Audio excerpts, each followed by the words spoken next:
नया सवेरा कार्यक्रम में आप सभी दर्शकों का स्वागत है। दर्शकों, मौसम के बदलते मिजाज का अनुभव हम सभी ने किया है। बदलते मौसम में कब तूफान आ जाए पता ही नहीं चलता। ये तूफान अपने साथ इतनी तबाही मचा के चला जाता है, ये तो हमें जब पता चलता है जब तूफान थम जाता है। जिस तूफान की हम बात कर रहे हैं वो प्राकृतिक है, जिस पे हमारा जोर नहीं है।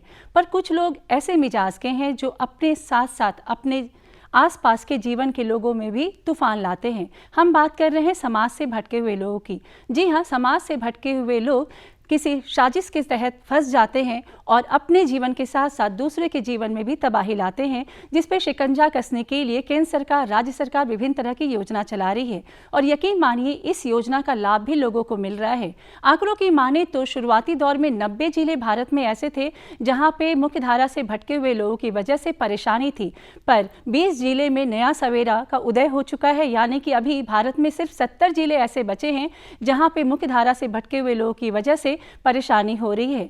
हम अपने कार्यक्रम नया सवेरा में आपको झारखंड के उन 16 जिला के बारे में बताते हैं जहां पे समाज से भटके हुए लोगों की वजह से परेशानी है।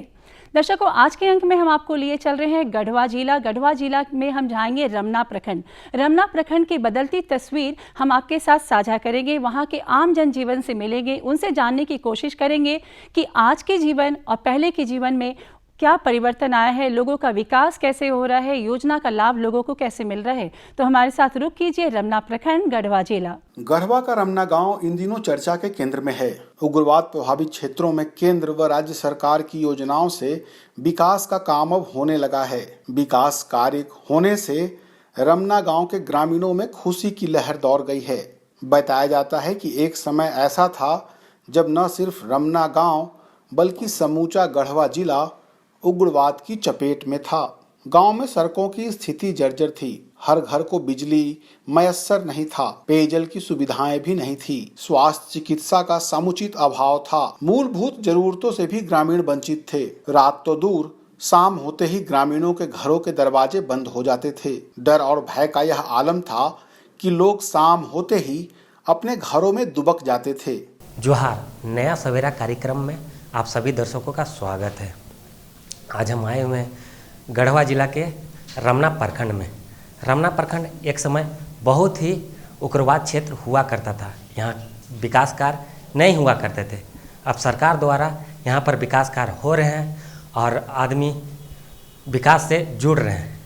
हमारे साथ रमना प्रखंड के प्रखंड विकास पदाधिकारी ललित प्रसाद सिंह जी उपस्थित हैं। आज हम इनसे जानेंगे कि रमना प्रखंड में क्या क्या विकास कार्य हो रहे हैं। आधारभूत जो सुविधाएं यहाँ पर एक स्वास्थ्य केंद्र, उप स्वास्थ्य केंद्र भी है रमना में। सभी पंचायत भवनों और सभी ग्राम पंचायतों को एक पंचायत भवन है और ये पंचायत भवन ग्रामीण व्यवस्था का ये केंद्र बिंदु है। वहाँ तमाम ग्राम स्तर की सुविधाएं हम लोग वहाँ मुहैया कराते हैं। प्रत्येक ग्राम पंचायत में नियमित रूप से बैठक होती है। जनता ग्रामीण क्षेत्रों की समस्या को वहाँ रखते हैं। कार्यकारिणी से योजनाएं पारित होती हैं ग्राम सभा के माध्यम से और फिर उन विकास संबंधी योजनाओं को लागू की जाती है। कोरगा में बना हुआ है ये चबूतरा का निर्माण और ये पंचायत में फेबर ब्लॉक और बहुत सारे कार्य हुए हैं। भी डोभा, आंगनबाड़ी और कूप निर्माण, जल मीनार लगा हुआ है। गरीबों को जैसे कि मतलब जिनके पास आवास नहीं है उनका नाम दिया जाता है आवास के लिए। डॉक्टर भीमराव। और क्या क्या विकास हुआ आपके पंचायत में? बहुत सारे विकास हुए हैं। यहाँ ये प्रज्ञा केंद्र है और CSP है। अब हम सुरक्षित अपने आप को महसूस कर रहे हैं। अब कोई डर भय नहीं है, कहीं भी आ जा सकते हैं। महिलाएं निडर होकर चल रही है। हाँ, डरा करते थे पहले, इस तरह का माहौल था, लेकिन अब इस तरह का माहौल नहीं है। अब जो है कि महिलाएं जो हैं कि डर नहीं रही हैं। जहाँ भी है जो भी कार्य है महिलाएं खुद कर रही हैं, करवा भी रही हैं। प्रशासन का आपका सहयोग यहाँ पर कितना रहा? आप लोगों को, ग्रामीणों को बहुत सहयोग करते हैं सर।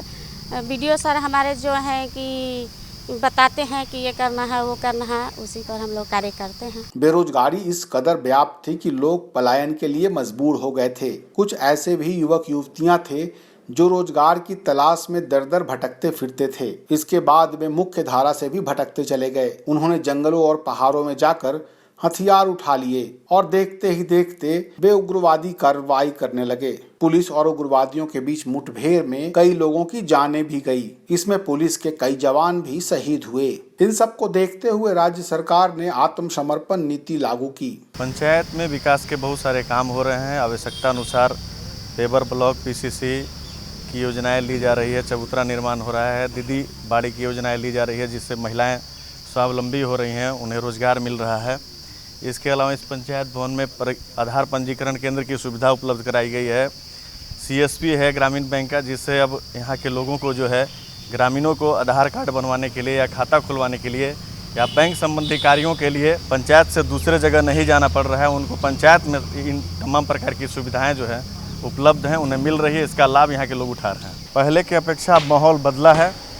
माहौल पूरी तरह विकास के अनुकूल है। प्रशासन का भरपूर सहयोग मिल रहा है, जिसका लाभ सुदूरवर्ती ग्रामीण क्षेत्र के लोग भी उठा रहे हैं और वे विकास के मुख्य धारा में शामिल हो रहे हैं और कदम से कदम मिला करके जनप्रतिनिधियों के साथ विकास के काम को धरातल पर उतारने में सहयोग कर रहे हैं। आप एक ग्रामीण होने के नाते प्रशासन को क्या बोलना चाहते हैं?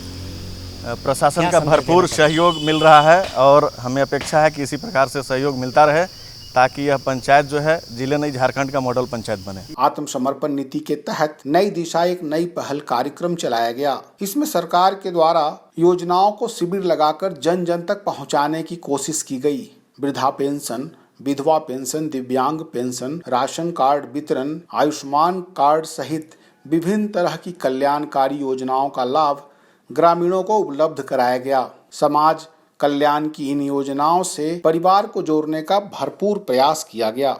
मेरा परिचय, मेरा नाम अलीजान अंसारी है।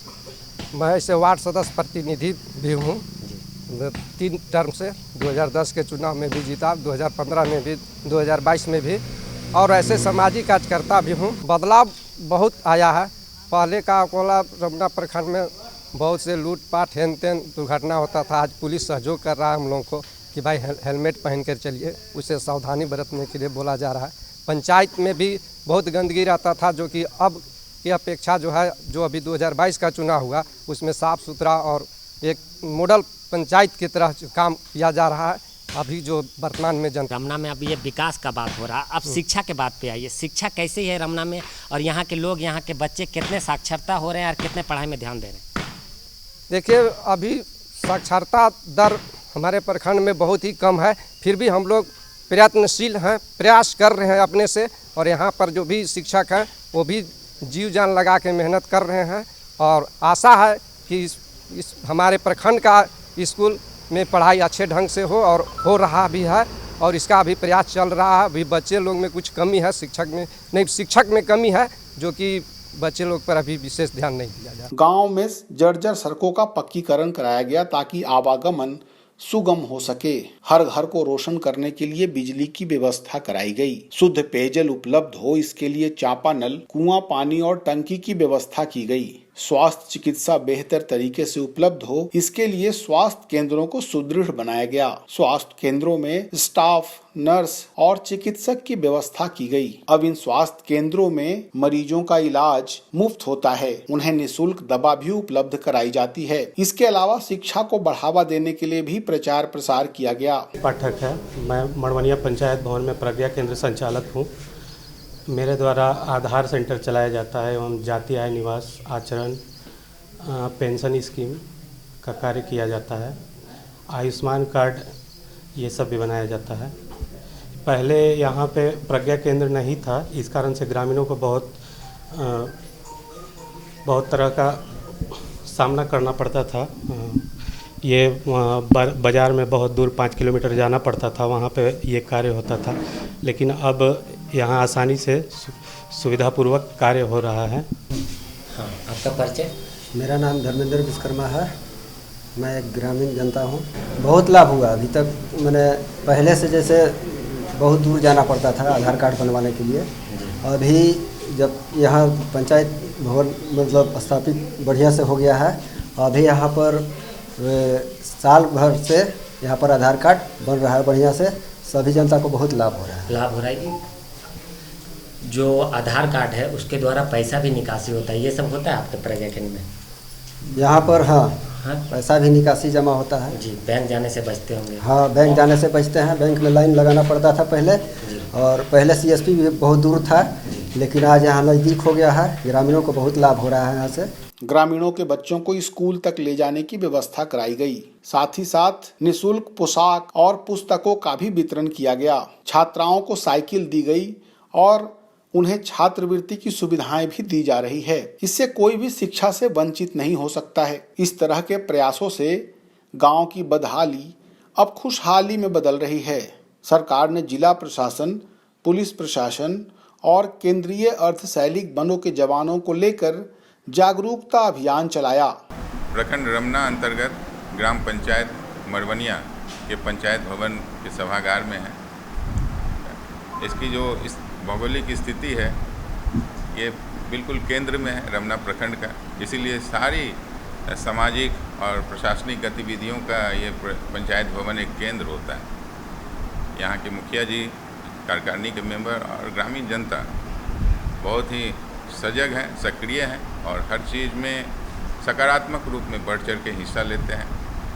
कोई भी आयोजन होता है तो हम लोग मरवनिया को प्राथमिकता देते हैं। आप देख रहे हैं कि एक आदर्श ग्राम पंचायत के रूप में मुखिया जी इसका विकास कर रहे हैं अपने पूरे टीम के साथ। तमाम योजनाएं जो सरकार के द्वारा लागू की जाती है उसे हम लोग लाते हैं यहाँ पर। जैसे आप देखेंगे कि मनरेगा की तमाम योजनाएं ग्राम पंचायत मरवनिया में लागू हैं, चाहे वो कूप निर्माण हो, डोभा हो, आम बागवानी हो, टीसीबी, मेरबंदी, सड़क की योजनाएं, दीदी बगिया, दीदी बारी, ये सारी योजनाएं चलती है। आप देखेंगे यहाँ आंगनबाड़ी केंद्र का संचालन भी बहुत अच्छे ढंग से होता है। जेएसएलपीएस की टीम यहाँ बहुत अच्छे ढंग से कार्यरत है और अभी 2 दिन पहले ही हम लोगों ने एक बैठक भी किया था सक्षम अभियान का जेएसएलपीएस के द्वारा। यहाँ तो एक केंद्र बिंदु है और यहाँ की पूरी टीम को, ग्राम पंचायत की पूरी टीम को, खासकर मुखिया जी की सजगता से ग्राम पंचायत का बहुत अच्छा विकास हो रहा है और सभी लोग बहुत सजग रूप से इसमें भागीदारी निभाते हैं। इन प्रयासों का ही असर है कि अब न सिर्फ रमना गांव बल्कि गढ़वा जिला के कई गांव नक्सल मुक्त हो चुके हैं। युवा रोजगार से जुड़ गए हैं, वे खेती बाड़ी भी कर रहे हैं, वे कौशल विकास से प्रशिक्षण पाकर आत्मनिर्भर बन रहे हैं। राज्य सरकार की योजनाओं से गांव की तस्वीर और ग्रामीणों की तकदीर अब बदल चुकी है। जो लोग मुख्य धारा से भटक गए थे वे भी आत्मसमर्पण कर चुके हैं। मैं लेखापाल का काम करती हूँ, उसमें सारे 17 VO जुड़े हुए हैं। जुड़कर एक CLF संस्था में काम करते हैं और जितने सारे VO का लेन देन पैसा का होता है मैं वो लेन देन का हिसाब रखती हूँ। हफ्ता में, महीना में 2 बार होता है। इसी 13 तारीख होता है, उसमें पैसे का चर्चा किया जाता है। जिस समूह से पैसे की ज़रूरत होती है वो यहाँ LMCB लाकर भरती है और पैसे की मांग करती है। वो मांग करती है आजीविका बढ़ाने के लिए, अपना रोजगार करने के लिए। और वो मांग करती है। अभी C2 बैठक होता है 25 तारीख का, उसमें मैं चेक काटती हूँ, चेक के द्वारा उसका पैसा देती हूँ और जाकर बैंक में भेजाती है और वो अपने भेजाकर और वो अपना आजीविका का कार्य शुरू कर देती है। इससे आपका घर का काम काज सही ढंग से चलता है और वो महीने 50 रुपये प्रतिशत की दर से हम पैसा देते हैं और महीना में वो किस्त बन जाता है। जैसे 1 लाख है तो 4000 का किस्त बांध देते हैं, 500 के ब्याज बांध देते हैं और वो महीने महीने लाकर वो अपना CLF में जमा करती है। कई आत्मसमर्पण करने के लिए सूचीबद्ध हैं। अब गांव में डर और भय नहीं है, सभी लोग खुशहाल जीवन व्यतीत कर रहे हैं। वे एक दूसरे का सहयोग कर रहे हैं और सरकार की योजनाओं से लाभान्वित हो रहे हैं। प्रधानमंत्री ग्रामीण सड़क योजना ये अभी हाल फिलहाल में ये रमना में बना है। पहले ये बहुत ही जर्जर सड़क हुआ करता था, ग्रामीणों को आने जाने बहुत परेशानी थी। अब ये लगभग 4 किलोमीटर बन चुका है। ये ग्रिड, भागोडी ग्रिड से ये मानदोहर तक निर्माण हुआ है। इसका लोगों को आवागमन में बहुत ज़्यादा सुविधा है। दर्शकों, हमने देखा गढ़वा जिला की कहानी, हम गए रमना प्रखंड। अब हम रुक करेंगे दूसरे जिलों की ओर। हम चलेंगे जामताड़ा। जामताड़ा के बारे में आपको बताएं कि जामताड़ा 2 शब्दों से बना है, एक जाम दूसरा तारा। ऐसी मान्यता है कि एक समय में इस जगह पे बहुत सारे सांप पाए जाते थे और संथाली भाषा में जाम का अर्थ होता है सांप और तारा का अर्थ होता है पेड़। ये तो बात हो गई जामताड़ा के नाम की कहानी की बात, लेकिन जामताड़े में कई ऐसे गाँव हैं जहाँ पे एक समय में मुख्य धारा से भटके हुए लोगों की वजह से विकास का सूरज अस्त हो चुका था, यानी कि वहां आर्थिक सामाजिक विकास रुक चुका था। पर आज तस्वीर बदल चुकी है।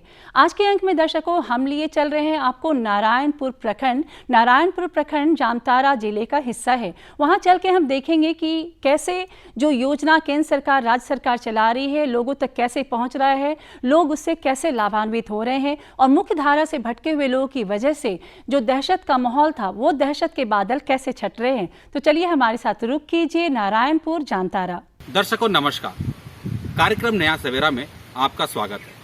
आज के अंक में हम जामताड़ा के नारायणपुर आ पहुंचे हैं। नारायणपुर कभी नक्सल प्रभावित क्षेत्र हुआ करता था। यहाँ विकास की धारा रुकी हुई थी, लेकिन केंद्र और राज्य सरकार के पहल के बाद अब यहाँ विकास की धारा फिर से बह रही है, जिसे साफ तौर पर देखा जा सकता है। तो आइए यहाँ के कुछ अधिकारी और ग्रामीणों से मिलते हैं और ये जानकारी लेते हैं कि किस प्रकार नारायणपुर विकास की ओर अग्रसर हो रहा है। रमना प्रखंड जिला गढ़वा में अवस्थित है। पहले ये उग्रवाद प्रभावित क्षेत्र हुआ करता था, लेकिन वर्तमान में उग्रवाद प्रभावित क्षेत्र यह नहीं है। यहाँ विधि व्यवस्था की स्थिति अच्छी है। यहाँ 11 पंचायत हैं। 11 पंचायत प्रखंड मुख्यालय से कनेक्टेड हैं। आवागमन के लिए सड़क है। नारायणपुर प्रखंड में कुछ पंचायत जो है नक्सल प्रभावित थे, जैसे बुडबेरिया, चंपापुर, दिघारी, देवलवाड़ी, टोपाटार, डभा केंद्र, ये सब सहरपुर, ये सब पंचायत जो है नक्सल प्रभावित एरिया थे इसमें।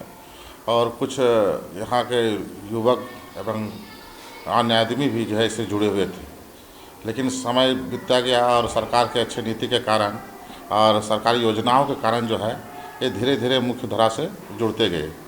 और आज ऐसा समय आया है कि आज हमारा ये नारायणपुर प्रखंड में कहीं भी इस नक्सल प्रभावित क्षेत्र नहीं माना जाता है, न है।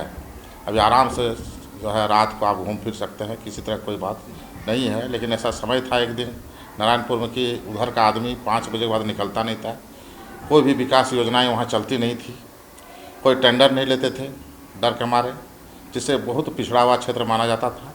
लेकिन विगत कुछ सालों से 10 सालों से यहाँ परिवर्तन हुआ है। और कोरोना काल के बाद जो भी आदमी बाहर से आए हैं सब जो है नरेगा से जुड़ गए हैं और वो अभी यहीं रह रहे हैं, वो बाहर जाना भी नहीं चाहते हैं, ताकि क्योंकि वहाँ उसको यहाँ काम मिल गया है। अभी बहुत तरह का काम जो है मनरेगा से हम लोग उसको दे रहे हैं, जैसे मेड़बंदी हुआ, आपका बागवानी है, कुआं है, डोभा है, तालाब है, ताकि वो जुड़े और सरकार की योजनाओं से लाभ ले। बहुत से ऐसा था जो एकदम गरीब थे, घर द्वार नहीं थे, लेकिन अभी क्या है सेक डाटा के तहत जो है डर के मारे उसमें बनाते भी नहीं थे। सेक डाटा में नाम भी थे तो लेकिन वो सब बनाने नहीं चाहते थे। लेकिन अब जो है वो समस्याएं नहीं रही है, अब वो बना रहे हैं। और प्राय यहाँ जो है 12,000 जो है प्रधानमंत्री आवास जो है यहाँ के आदमी को दिया गया है। अच्छे पक्का मकान बना कर रह भी रहे हैं। अभी उस तरह का समस्या नहीं है। ये पहले 2008 के करीब ये नक्सल प्रभावित क्षेत्र हुआ करता था। जब मैं आया था तो मुझे बताया गया था कि जो आपके बॉर्डर के पंचायत है, जैसे कि देवलवाड़ी, पुटबेरिया, चंपापुर, दिघारी, ये सब नक्सल प्रभावित क्षेत्र हुआ करते थे। मगर अभी कोई भी दिक्कत नहीं है। मैं यहाँ पे 2 साल से कार्यरत हूँ। मैं जब भी वहाँ फील्ड घूमने गया हूँ, चाहे शाम भी हो रात भी हो, कोई तकलीफ़ नहीं होती है। और गांव वाले भी सभी परिचित हो चुके हैं और मतलब किसी प्रकार का कोई दिक्कत नहीं होता है फील्ड घूमने में। अब ये क्षेत्र नक्सल प्रभावित नहीं रहा। कुछ पुराने मतलब बुजुर्ग गांव के बताते हैं कि पहले यहाँ नक्सल प्रभावित इलाका हुआ करता था। रात में यहाँ पे मीटिंग हुआ करता था। उस समय कोई भी गांव वाले शाम के मतलब सूर्य ढलने के बाद कोई बाहर नहीं निकल सकते थे और मतलब जो मीटिंग जो उन लोगों का होता था नक्सली उन लोगों का, वो बराबर होते रहता था। उन लोग कहीं बाहर भी नहीं जा सकते थे। यहाँ पे कुछ टोपाटाड़ में गांव वाले हैं जो अभी रहते हैं, पहले 2007-8 में वो यहाँ नहीं रहते थे, वो धनबाद में रहते थे, मगर अब कोई दिक्कत नहीं। अब पहले शिक्षा की ओर उतना ध्यान यहाँ के गार्जियन को नहीं था, जिसके कारण जो अशिक्षित ज़्यादा संख्या थे। और अभी क्या है, एक दूसरे के देखा देखी में भी स्कूल जाने लगे हैं। और हर गांव में यहाँ स्कूल है, प्राइमरी स्कूल है, मिडिल स्कूल है, आपका हाई स्कूल है हर पंचायत में, और आंगनवाड़ी सेंटर भी है हर गांव में है। जिससे क्या है, एक दूसरे से सब बच्चा जो है या तो आंगनबाड़ी से हो या स्कूल से सब जुड़ गए हैं। गार्जियन भी आप पढ़ा रहे हैं, अगल बगल का लड़का देख रहे हैं कि अच्छा कंपटीशन में पास हो रहे हैं, चाहे रेलवे हो, बैंकिंग हो या राज्य सेवा आयोग में हो, अच्छा यहाँ का लड़का निकल रहे हैं। इससे क्या होगा, एक दूसरे का जो है देख के वो आगे बढ़ने की कोशिश कर रहे हैं। अभी पढ़ाई में भी हर जगह जो है आपका स्कूल में नामांकन अच्छे संख्या में हो रहे हैं, कहीं भी उस तरह का परेशानी नहीं है। नक्सली बहुत ज़्यादा हमारे प्रभावित होता था, लेकिन आज का दुनिया में हम देख रहे हैं कि पुलिस प्रशासन के तहत हमें बहुत सुरक्षा मिली, जिसके तहत आज हम सुरक्षित हैं। हमारे विद्यालय में सारी बच्ची सुरक्षित है और हमारे आसपास के जो भी बच्चियां इधर पढ़ने आती है, यहाँ यातायात करती है, सब हमें आज सुरक्षित देखने को मिल रहा है। शिक्षा नहीं होता तो आज दुनिया बहुत ही नीचे रहता। आज शिक्षा होने के नाते आज सब शिक्षित हो गए, इसीलिए धीरे धीरे जो नक्सली धीरे धीरे ख़त्म हो गया। आज नक्सली यदि देखेंगे, हम अपने ध्यान से देखते हैं तो वो एकदम ख़त्म की ओर जा रहा है। नारायणपुर प्रखंड में मेरा आए हुए लगभग 3 वर्ष हो रहे हैं। इससे पूर्व हमने भी सुना था कि कुछ पंचायत नारायणपुर प्रखंड के बॉर्डर वाले जो पंचायत हैं, जैसे बुटबेरिया, चंपापुर, दिघारी, देवलवाड़ी, इस तरह के जगह पर नक्सल प्रभावित होने का नाम हम लोगों ने सुना था और कुछ असामाजिक तत्व भी यहाँ पर पनपते थे। वर्तमान स्थिति में जब हम जाते हैं फील्ड में और देखते हैं, अब इस तरह की कोई भी बातें नहीं रह गई है। लोग विकास की मुख्य धारा से जुड़ रहे हैं और हम लोग उनका पूरा सपोर्ट कर रहे हैं। जी हाँ, पुलिस प्रशासन का पूर्ण सहयोग है। कहीं भी किसी प्रकार की भी कुछ गतिविधियां अगर उस तरह से असामाजिक आती है तो बिल्कुल त्वरित गति से अपना काम करते हैं। जी हाँ, पहले इस तरह से प्रभावित होने के कारण लोगों के अंदर में भय था, वो प्रखंड आना नहीं चाहते थे, अपने पंचायत के कार्यालय में नहीं जाना चाहते थे, जाने से डरते थे, उनको कई प्रकार की धमकियां वगैरह भी दिया जाता। तो अभी वर्तमान में स्थिति जब ख़त्म हो गया है तो जितनी भी सरकारी योजनाएं हैं अब बहुत आसानी से आम जनों तक पहुंच रही है और हम लोग उस पर सहयोग करें। दर्शकों, आज के अंक में हम गए गढ़वा जिला के बाद हमने रुक किया जामतारा जिला। हमने देखा कि कैसे वहाँ पे विकास काम कर रहा है, कैसे लोग योजना का लाभ उठा रहे हैं और यकीन मानिए लोगों के अंदर आत्मविश्वास जाग उठा है। उन्हें पक्का विश्वास हो चुका है कि केंद्र सरकार, राज्य सरकार जो योजना चला रही है सिर्फ और सिर्फ उनको लाभान्वित करने के लिए है। आज के अंक में फिलहाल इतना ही। अगले अंक में फिर होगी अपनी मुलाकात कार्यक्रम नया सवेरा के साथ, लेकिन चलते चलते आपको याद दिलाएंगे कि कोविड-19 महामारी बीमारी जो है पूरी तरीके से नहीं गई है, इसलिए एहतियात बरतना जरूरी है। यानी 2 गज दूरी, मास्क है जरूरी। और अगर आपने अपना टीकाकरण नहीं कराया तो अपना टीकाकरण अवश्य कराएं। अगले अंक में फिर होगी अपनी मुलाकात कार्यक्रम नया सवेरा के साथ। तब तक के लिए हमारी पूरी टीम को दीजिए इजाजत। नमस्कार।